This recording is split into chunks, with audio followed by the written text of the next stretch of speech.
But में हम देखते हैं कि थोर के शिप के आगे एक काफी बड़ा स्पेसशिप आकर रुकता है और यह स्पेसशिप किसी और का नहीं बल्कि ग्रेट थैनोस का होता है। और थैनोस वहां पर अपनी एक पूरी टीम के साथ आया होता है और उसकी टीम का नाम ब्लैक ऑर्डर था। और जब थैनोस और उसकी टीम थोर के शिप में जाते हैं तो वहां जाकर वो थोर के सारे लोगों को मार डालते हैं। इसके बाद थैनोस लोकी के पास आता है उससे स्पेस स्टोन लेने के लिए, लेकिन तभी थैनोस वहां पर थोर को जान से मारने की धमकी देता है। लेकिन इसी बीच वहां पर हल्क भी आ जाता है और यहाँ पर हम उन दोनों के बीच हैंड टू हैंड काफी जबरदस्त फाइट देखते हैं। और मजे की बात तो ये है कि हल्क के पास सुपर ह्यूमन पावर है और साथ साथ थैनोस के अंदर भी सुपर ह्यूमन पावर्स पाई जाती है। और यहाँ पर हम उन दोनों की बड़ी तगड़ी किस्म की और बड़ी अच्छी फाइट देखते हैं। स्टार्टिंग में तो लगभग दोनों ही दूसरे पर भारी पड़ रहे थे, लेकिन अब क्योंकि थैनोस हल्क से काफी ज्यादा पावरफुल था तो इसीलिए वो हल्क को वहीं पर हरा देता है। और जब हाइमडॉल को इस बात का रियलाइज होता है कि थैनोस के सामने कोई नहीं टिक सकता तो इसीलिए वो हल्क को वहाँ से अर्थ पर भेज देता है। लेकिन जब थैनोस उसे ऐसा करते देखता है तो उसे बहुत गुस्सा आता है, इसीलिए वो हाइमडॉल को वहीं पर ही मार डालता है। और इसके बाद थैनोस थोर को भी जान से मारने की कोशिश करता है, जिस पर लोकी उसे कहता है कि इसे छोड़ दो और इसके बदले में मैं तुम्हें स्पेस स्टोन देने के लिए तैयार हूँ। और फिर लोकी थैनोस को वो स्पेस स्टोन दे ही देता है। लेकिन थैनोस तो यहाँ पर भी चीटिंग करता है और वो लोकी को जान से मार डालता है। अब इस बात की वजह से थोर को काफी गुस्सा भी आता है और उसे काफी बुरा भी लगता है, लेकिन अब क्योंकि उसके हाथ पैर बांधे गए थे इसीलिए वो तो कुछ भी नहीं कर सकता था। इसके बाद थैनोस अपने थर्ड स्टोन को हासिल करने के लिए उस शिप से चला जाता है, लेकिन जाते जाते वो इस शिप को काफी बुरे तरीके से एक्सप्लोड कर देता है। अब क्योंकि पूरे स्पेस में ही वो शिप डिस्ट्रॉय हो चुका था इसीलिए थोर भी वही स्पेस में फ्लाई कर रहा होता है। लेकिन ठीक उसी टाइम पर वहाँ गार्डियंस ऑफ द गैलेक्सी की टीम पहुंच जाती है और जब वो थोर को उस स्पेस में उड़ता हुआ देखते हैं तो वो उसे अपनी शिप में ले आते हैं। वहाँ पर मैंटिस होती है जिसके पास किसी का भी माइंड पढ़ने की एबिलिटी होती है और जब वो थोर के सर पर अपना हाथ रखती है तो उससे पता चलता है कि ये काफी दुखी है, काफी पेन में है क्योंकि इसने बहुत सारे लोगों को खो दिया है। इसलिए इतनी ही देर में थोर की भी आंख खुल जाती है और यहाँ पर वो गार्डियंस ऑफ द गैलेक्सी को रिवील करता है कि थैनोस आ चुका है और अब वो इन्फिनिटी स्टोन्स के पीछे पड़ा हुआ है, जिसकी मदद से वो इस पूरी दुनिया को आधा आधा बांट सकता है। यहाँ पर थोर पीटर क्विल को अपनी हेल्प करने के लिए कहता है और वो कहता है कि अगर थैनोस के हाथों में सारे स्टोन्स लग गए तो वो पूरी ही दुनिया को डिस्ट्रॉय कर देगा, सब कुछ खत्म कर देगा। तो इसीलिए वो यहाँ पर अपनी दो टीम्स बना लेते हैं। एक टीम में तो थॉर,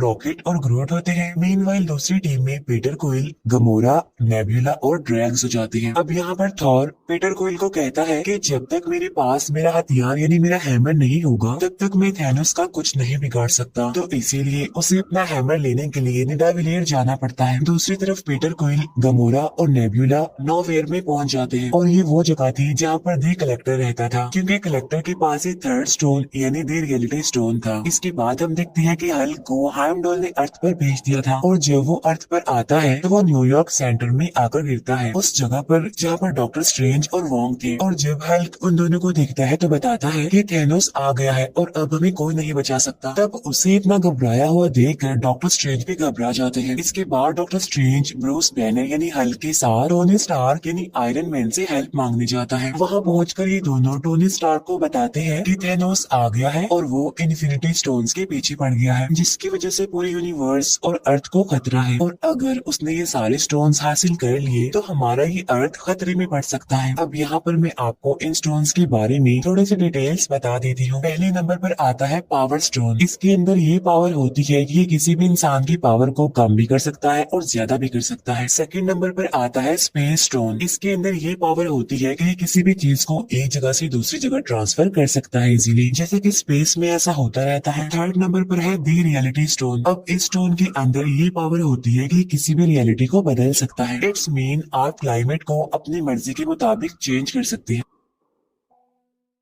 नंबर 4 पर आता है द टाइम स्टोन और ये वाला स्टोन डॉक्टर स्ट्रेंज के पास होता है। इस स्टोन में ये पावर होती है कि ये अपनी मर्जी से टाइम को आगे पीछे कर सकता है। पांचवें नंबर पर आता है द सोल स्टोन। इसमें ये पावर होती है कि ये किसी भी इंसान की सोल का कंट्रोल हमारे हाथ में दे देती है, यानी कि हम जो भी चाहें उस सोल से करवा सकते हैं। छठा और लास्ट स्टोन है द माइंड स्टोन। इस स्टोन में ये पावर होती है कि ये किसी के भी माइंड को कंट्रोल कर सकता है और ये किसी भी इंसान को टेलीकिनेटिक पावर दे सकती है, जो कि किसी भी सामान को हवा हवा में एक जगह से दूसरी जगह उड़ा सकता है। अब ये सारी तो हो गई इन स्टोन्स की डिटेल्स। इन सारे स्टोन्स को हासिल करके थैनोस इस पूरी दुनिया में बैलेंस बनाना चाहता है। वो चाहता है कि अब जितने भी प्लैनेट्स हैं उन पर जितनी ज्यादा ह्यूमैनिटी बढ़ गई है उन सबको आधा आधा बांट दिया जाए, जिससे कि रिसोर्सेज उन सभी लोगों को पूरी तरह से मिल सकेंगे और इससे पूरी दुनिया में बैलेंस भी बना रहेगा। अब यहाँ पर थैनोस आधी ह्यूमैनिटी को खत्म करने की बात कर रहा था और यही वजह है कि वो इन इन्फिनिटी स्टोन्स को हासिल करने के लिए पागल है। और जब ये सारी बात टोनी स्टार्क को पता चलती है कि थैनोस इस पूरे यूनिवर्स में से आधी पॉपुलेशन को खत्म करना चाहता है, तो वो सोचता है कि क्यों न इन 6 स्टोन्स में से एक को डिस्ट्रॉय कर दिया जाए। तो इसीलिए वो डॉक्टर स्ट्रेंज को कहता है जो टाइम स्टोन आपके पास है क्यों ना हम उसे डिस्ट्रॉय कर दें, ताकि थैनोस कभी भी अपने इस मिशन में कामयाब ना हो सके। तब ये सुनकर डॉक्टर स्ट्रेंज कहते हैं कि मैं मरते दम तक इस टाइम स्टोन की प्रोटेक्शन करता रहूंगा, इसीलिए मैं कभी भी इसे डिस्ट्रॉय होने नहीं दूंगा। तब यहाँ पर वो सोचते हैं कि विजन के पास भी माइंड स्टोन है और अगर हम उस स्टोन को डिस्ट्रॉय कर दें तो थैनोस वो कभी भी नहीं कर पाएगा जो वो करना चाहता है। तो इसीलिए वो फौरन विजन से कांटेक्ट करने की कोशिश करते हैं, लेकिन यहाँ पर हमें पता चलता है कि विजन ने अपना ट्रांसपोर्टर बंद किया हुआ है, क्योंकि उधर एवेंजर्स की टीम 2 हिस्सों में बढ़ चुकी थी। एक टीम तो आयरन मैन के साथ थी जबकि दूसरी टीम कैप्टन अमेरिका के साथ थी और इसी वजह से वो लोग विजन से कांटेक्ट नहीं कर पाते। तभी वहाँ पर ब्रूस बैनर यानी हल्क टोनी स्टार्क को कहता है कि शायद कैप्टन अमेरिका को विजन के बारे में पता होगा, तो इसीलिए तुम उसे कॉल करके उसकी लोकेशन का पता करवाओ। जिस पर टोनी स्टार्क कहता है कि ना बिना मेरी तो उसे जरा भी नहीं बनती, मैं उससे बिल्कुल बात नहीं करता। जिस पर ब्रूस बैनर उसे कहता है कि लगता है तुम्हें अभी पता नहीं है कि हमारा पाला किससे पड़ने वाला है, चलो मेरी बात मानो और जल्दी से उसे कॉल करो। और तभी अचानक से उन्हें वहाँ पर किसी चीज की आवाज सुनाई देती है और जब ये लोग विंडो से बाहर देखते हैं तो वहाँ पर उन्हें बहुत ही बड़ा शिप न्यूयॉर्क पर आता हुआ दिखाई देता है। तब ये देखकर वो समझ जाते हैं कि मुसीबत हमारे सर पर आ चुकी है। अब इस स्पेसशिप के बारे में स्पाइडरमैन को भी पता चल जाता है और वो भी वहाँ उस शिप को देखते हुए अपने स्कूल बस से निकलकर वहाँ से भाग जाता है और उस शिप के पीछे लग जाता है। और तभी हम देखते हैं कि उस शिप में से 2 लोग निकल कर आते हैं। उनमें से एक का नाम होता है इबोनी और एक का नाम होता है ऑब्सीडियन। इबोनी के पास टेलीकिनेटिक पावर्स होती है जो कि किसी भी चीज को बगैर टच किए एक जगह से दूसरी जगह उठा सकती है और फेंक सकती है। और जो ऑब्सीडियन होता है उसके अंदर बहुत सारे सुपर ह्यूमन पावर्स होती है। अब क्योंकि उन्होंने टाइम स्टोन को प्रोटेक्ट करना था तो इसीलिए उन लोगों के बीच यहाँ पर फाइट होती है। अब यहाँ पर बहुत इंटरेस्टिंग सीन हम देख पाते हैं जब टोनी स्टार्क अपना आयरन मैन मार्क 50 प्रेस करते ही पूरी तरह नैनो पार्टिकल्स के सूट में कन्वर्ट होते हुए दिखाया जाता है और वो एक ही बार में इबोनी की तरफ से किए गए वार को रोक लेता है। अब यहाँ पर भी लोगों के बहुत अच्छे अच्छे फाइट के सीन्स हमें देखने को मिलते हैं। अब क्योंकि इबोनी पावरफुल था, उसके पास टेलीकिनेटिक पावर्स थी,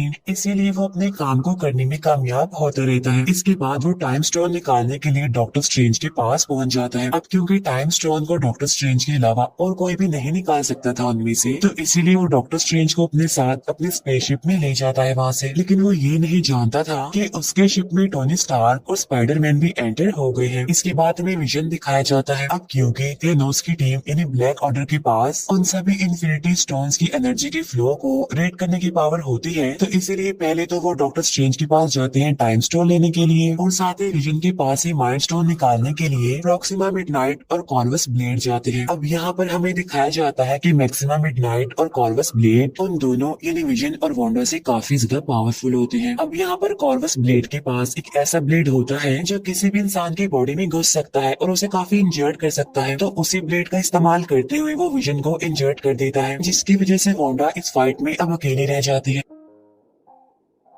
इसीलिए वो दोनों वांडा पर भारी पड़ने लगते हैं। लेकिन तभी वहाँ पर दी कैप्टन अमेरिका आ जाते हैं और वो वहाँ आकर फैल्कन और साथ ही नताशा यानी ब्लैक विडो की हेल्प से उन दोनों को हराने में कामयाब हो जाते हैं। और जब ये तीनों उन दोनों को मारने ही वाले होते हैं तो वो दोनों यानी प्रॉक्सिमा मिडनाइट और कॉर्वस ब्लेड एक पोर्टल ओपन करके वहाँ से भाग जाते हैं। अब क्योंकि विजन काफी बुरे तरीके से इंजर्ड हो गया था, तो वो सभी डिसाइड करते हैं कि वो ब्लैक पैंथर की हेल्प लेंगे विजन को फिर से रिकवर करने के लिए। इसके बाद सीन शिफ्ट होकर गार्डियंस ऑफ द गैलेक्सी की तरफ आता है, जहाँ पर कमोरा और पीटर कोइल बातें करते हुए आगे बढ़ रहे हैं। यहाँ पर कमोरा पीटर को बताती है कि काफी सालों पहले की बात है कि जब थैनोस हमारे प्लेनेट पर भी आया था और उसने हमारे प्लेनेट के आधे लोगों को मार दिया और उन लोगों में मेरी मदर भी शामिल थी। लेकिन इस बार थैनोस को मैं ऐसा करने नहीं दूंगी और मेरे पास एक सीक्रेट है जिसकी वजह से मुझे लेने के लिए थैनोस यहाँ पर जरूर रहेगा। और वो पीटर को कहती है कि तुम्हें मुझसे प्रॉमिस करना होगा कि अगर मुझे थैनोस अपने साथ ले जाने की कोशिश करे तो तुम्हें मुझे जान से मार देना होगा। अब हालांकि पीटर क्विल ऐसा करना तो नहीं चाहता था, लेकिन फाइनली वो कामोरा से प्रॉमिस कर लेता है और इसके बाद वो सीधा चले जाते हैं नोवियर पर, यानी जहाँ कलेक्टर रहता था। वहाँ पहुंचकर उन्हें पता चलता है कि थैनोस उसे मारने की धमकी देता है और कहता है कि अगर तुमने मुझे द रियलिटी स्टोन नहीं दिया तो मैं तुम्हें जान से मार डालूंगा। लेकिन वहाँ पर कामोरा आकर थैनोस को मार डालती है। लेकिन यहाँ पर हमें पता चलता है कि थैनोस तो उनसे पहले ही वहाँ पर आ गया था और उसने कलेक्टर से द रियलिटी स्टोन भी ले लिया था। और जो ये अभी हमने देखा था वो असल में थैनोस ने एक एक्स्ट्रा एंटिटी क्रिएट की थी सिर्फ कामोरा को अपने ट्रैप में फंसाने के लिए। जब पीटर क्विल को ये बात पता चलती है कि थैनोस कामोरा को अपने साथ ले जाने वाला है तो वो कामोरा को अपनी गन से शॉट करने की कोशिश करता है, लेकिन थैनोस उसकी गन में से बुलेट्स की बजाय बबल्स बना देता है। इसके बाद वो कामोरा को वहाँ से लेकर निकल जाता है। इसके बाद हमें उसी बड़ी सी स्पेसशिप का सीन दिखाया जाता है, यानी जो न्यूयॉर्क में आई थी, जहाँ पर इबोनी डॉक्टर स्ट्रेंज के साथ होता है। लेकिन अब क्योंकि उस स्पेसशिप में हमारे आयरन मैन और स्पाइडरमैन भी होते हैं तो इसीलिए वो कुछ मुश्किलात का सामना करने के बाद डॉक्टर स्ट्रेंज को बचा ही लेते हैं। साथ साथ वो इबोनी को स्पेस में मरने के लिए छोड़ देते हैं। अब यहाँ पर उन लोगों के बीच डिस्कशन होने लगती है। अब यहाँ पर टोनी स्टार्क डॉक्टर स्ट्रेंज को कहते हैं कि मैं थैनोस को इस टाइम स्टोन के लिए अर्थ पर लाकर बहुत सारे लोगों को मरने नहीं दे सकता, और अगर वो ये टाइम स्टोन लेना चाहता है तो उससे लड़ने के लिए हमें उसे कहीं और बुलाना पड़ेगा। अब क्योंकि थैनोस टाइटन प्लैनेट से आया था तो इसीलिए वो लोग टाइटन प्लैनेट पर जाकर थैनोस से लड़ने का डिसाइड करते हैं। इसके बाद हमें थैनोस और कामोरा दिखाए जाते हैं जो कि दोनों वॉर में होते हैं, जहाँ पर उनकी मुलाकात होती है रेड स्कल से। यहाँ पर हमें रेड स्कल सोल स्टोन का गेट कीपर दिखाया गया है। यहाँ पर थैनोस रेड स्कल से पूछता है कि सोल स्टोन को कैसे हासिल किया जाता है। तब रेड स्कल थैनोस को बताता है कि सोल स्टोन सारे स्टोन्स में से सबसे ज्यादा पावरफुल है, लेकिन इस स्टोन को हासिल करने के लिए हमें किसी को सेक्रीफाइस करना पड़ता है। क्योंकि वो एक सोल स्टोन है इसीलिए सोल के बदले सोल, यानी सोल स्टोन को हासिल करने के लिए एक जान की कुर्बानी। और यहाँ पर थैनोस अपने बेटे कामोरा को सेक्रीफाइस कर देता है और यहाँ पर अब उसके पास चौथा स्टोन यानी सोल स्टोन भी आ जाता है। इसके बाद हमें थॉर, ग्रूट और रॉकेट दिखाए जाते हैं जो कि एक ऐसे एरिया में पहुंचते हैं जहाँ पर छोटे लोग यानी बोने रहते हैं, क्योंकि बोने ही तो सबसे अच्छे वेपन्स बना सकते हैं। यहाँ पर हम ये जान पाते हैं कि जब उन बोनों ने थोर का वेपन यानी हथौड़ा बनाया था तो थैनोस ने उस जगह के सारे भट्टियों को भी डिस्ट्रॉय कर दिया था और साथ साथ उन सभी बोनों में से सिर्फ एक को ही वहीं पर जिंदा छोड़ दिया था। और जब थोर को ये बात पता चलती है तो वो उनमें से एक बोने को उसकी हेल्प करने के लिए कहता है, जिस पर वो बोना कहता है कि सॉरी मैं तुम्हारी हेल्प नहीं कर सकता, क्योंकि अगर मैंने ऐसा किया और थैनोस को पता चल गया तो वो मुझे और इस पूरे प्लेनेट को डिस्ट्रॉय कर देगा। लेकिन जब थोर उसे ये कहता है कि अगर मुझे मेरा हैमर मिल गया तो मैं थैनोस को जरूर हरा दूंगा, तब ये बात सुनकर फाइनली वो बोना थोर की हेल्प करने के लिए एग्री हो जाता है। इसीलिए अब वो एक नए वेपन को बनाने के लिए तैयारी करने लगते हैं। लेकिन यहाँ पर उन्हें पता चलता है कि हैमर बनाने के लिए जो मेटल उनको चाहिए उस मेटल को पिघलाने के लिए जिस एनर्जी की जरूरत है वो सिर्फ सूरज से मिलेगी। लेकिन सूरज की पावर इतनी ज्यादा तेज है कि अगर उसे डायरेक्ट उस मेटल पर लगाया जाए तो वो पूरा का पूरा मेटल ही डिस्ट्रॉय हो जाएगा, और इसीलिए बीच में एक फिल्टर लगाना बहुत ही जरूरी है। लेकिन जब वो उस फिल्टर को यूज कर रही होती है तो वो एकदम से बीच में से टूट जाता है। लेकिन यहाँ पर थोर उस बोने को कहता है कि अब इसके बीच का फिल्टर मैं बनूंगा और तुम बस अपना काम जारी रखो। और ये काफी अच्छा सीन होता है कि जब थोर उस एनर्जी सोर्स के बीच ऐसा फिल्टर खड़ा हुआ था सिर्फ और सिर्फ अपने उस वेपन यानी हथौड़े को हासिल करने के लिए, और फाइनली वो अपने उस वेपन को हासिल कर ही लेता है। लेकिन जब वो वेपन तैयार होता है तो पता चलता है कि उसमें लगाने के लिए हैंडल तो है ही नहीं। लेकिन तभी वहाँ ग्रूट आता है और वो अपना एक हाथ हैमर के अंदर फिट कर देता है और तब जाकर फाइनली एक जबरदस्त हथियार तैयार हो जाता है। और ये वाला वेपन थोर के पिछले वेपन से काफी ज्यादा पावरफुल और अपडेटेड था। इसके बाद सीन शिफ्ट होकर टोनी स्टार्क, स्पाइडरमैन और डॉक्टर स्ट्रेंज पर जाता है जो कि तीनों अब टाइटन प्लेनेट पर आ चुके हैं। अब क्योंकि यहाँ पर नेब्यूला ने मैंटिस को मैसेज किया होता है कि हमें टाइटन प्लेनेट पर तुम्हारी जरूरत है, तो इसीलिए पीटर क्विल, मैंटिस और ड्रैक्स वहाँ पर पहुँच जाते हैं। अब यहाँ पर हमें पता चलता है कि डॉक्टर स्ट्रेंज थैनोस के आने से पहले फ्यूचर को देखने लगता है और वो देखता है कि कितनी पॉसिबिलिटीज हैं कि हम थैनोस से जीत सकते हैं, जिनमें वो देखता है कि सिर्फ एक पॉसिबिलिटी है जिसमें कि वो थैनोस से जीत सकते हैं। और ठीक उसी टाइम पर हम वहाँ पर थैनोस को देखते हैं जो कि टाइटन प्लेनेट पर डॉक्टर स्ट्रेंज से टाइम स्टोन को लेने के लिए पहुंच चुका था। इसके बाद हमें captain America, vision, Bruce banner और वोंग दिखाए जाते हैं जो कि विजन के साथ वकांडा पहुंच जाते हैं, जिन्हें लीड करने वाला कोई और नहीं बल्कि ब्लैक पैंथर था। यहाँ पर हमें पता चलता है कि वो सब माइंड स्टोन को डिस्ट्रॉय करने के लिए यहाँ पर आए हैं। और तभी वहाँ पर शोरी जो कि ब्लैक पैंथर की सिस्टर होती है वो उन सबसे कहती है कि हाँ, मैं माइंड स्टोन को विजन से अलग तो कर सकती हूँ, लेकिन मुझे ऐसा करने के लिए टाइम चाहिए। तब वो लोग कहते हैं कि ठीक है, हम यहाँ पर आने वाली बाकी ब्लैक ऑर्डर टीम से मुकाबला करेंगे, तब तक तुम विजन से माइंड स्टोन को निकालने की कोशिश करो। और तभी हम जान पाते हैं कि थैनोस की पूरी ब्लैक ऑर्डर टीम विजन से उस माइंड स्टोन को हासिल करने के लिए वहाँ पर पहुँच जाती है, जिन्हें लीड कर रही थी प्रोक्सिमा मिडनाइट, कॉर्वस ब्लेड और ऑब्सीडियन। वहाँ उन तीनों की प्रेजेंस को देखते हुए उन सभी अवेंजर्स को ये लग रहा था कि उनका पलड़ा भारी है, लेकिन वहाँ पर ब्लैक पैंथर एक बहुत ही बड़ा डोम बना देता है जिसकी मदद से उन सभी के ऊपर एक प्रोटेक्शन का जैसे एक सर्कल बन जाता है। लेकिन जब उन्हें ये पता चलता है कि ब्लैक ऑर्डर की टीम की तादाद काफी ज्यादा है और वो किसी भी टाइम पीछे के दरवाजे से आकर विजन पर हमला कर सकते हैं, तो फाइनली वो डिसाइड करते हैं कि हम सामने के दरवाजे को थोड़ा सा खोल देंगे, जिसमें से उस पूरी की पूरी ब्लैक ऑर्डर टीम हमारे सामने आएगी। इस तरह से हम उन्हें लड़ाई करने में बिजी रखेंगे और तब तक शूरी विजन से उस माइंड स्टोन को निकाल देगी। इसके बाद सामने का वो दरवाजा खोल दिया जाता है जहाँ पर पूरी की पूरी ब्लैक ऑर्डर टीम उन सभी अवेंजर्स से लड़ने लगती है। यहाँ पर हम ये जान पाते हैं कि हल्क अपने असली रूप में आना ही नहीं चाहता, क्योंकि ब्रूस बैनर हल्क वाले रूप में तभी आता था जब उसे किसी से लड़ाई करनी पड़ती थी, वरना मोस्टली वो ब्रूस बैनर के रूप में ही रहता है। इसके अलावा ये भी कहा जाता है कि अब वो थैनोस से बहुत ज्यादा डरने लग गया था और ये वजह भी थी जिसकी वजह से वो हल्क नहीं बन रहा था। एनीवे, वो ऐसे ही इस लड़ाई में शामिल हो जाता है और यहाँ पर हमें इस मूवी की सबसे बड़ी फाइट दिखाई जाती है जो कि अवेंजर्स और ब्लैक ऑर्डर के बीच चल रही थी। और ये पूरी की पूरी फाइट सच में बहुत कमाल है। और फाइनली ब्लैक ऑर्डर टीम के तीनों कमांडर यानी प्रोक्सिमा मिडनाइट, कॉर्वस ब्लेड और ऑब्सीडियन जो कि इस टीम को लीड कर रही थी, वो यहाँ पर मारे जाते हैं। साथ साथ अवेंजर्स विजन को भी इस लड़ाई में शामिल कर लेते हैं। और तभी यहाँ पर हमारे एक और हीरो थॉर की भी एंट्री हो जाती है। जैसे उसकी एंट्री होती है वो जोर से चिल्लाता है, कहाँ है थैनोस। तब उसकी आवाज सुनकर ब्लैक ऑर्डर की सारी टीम काफी डर जाती है। यहाँ पर थॉर भी उन सबको मारते हुए आगे बढ़ जाता है। इसके बाद हम थैनोस को देखते हैं जो कि गार्डियंस ऑफ द गैलेक्सी की team Tony Stark, doctor Strange और स्पाइडरमैन के साथ लड़ रहा होता है।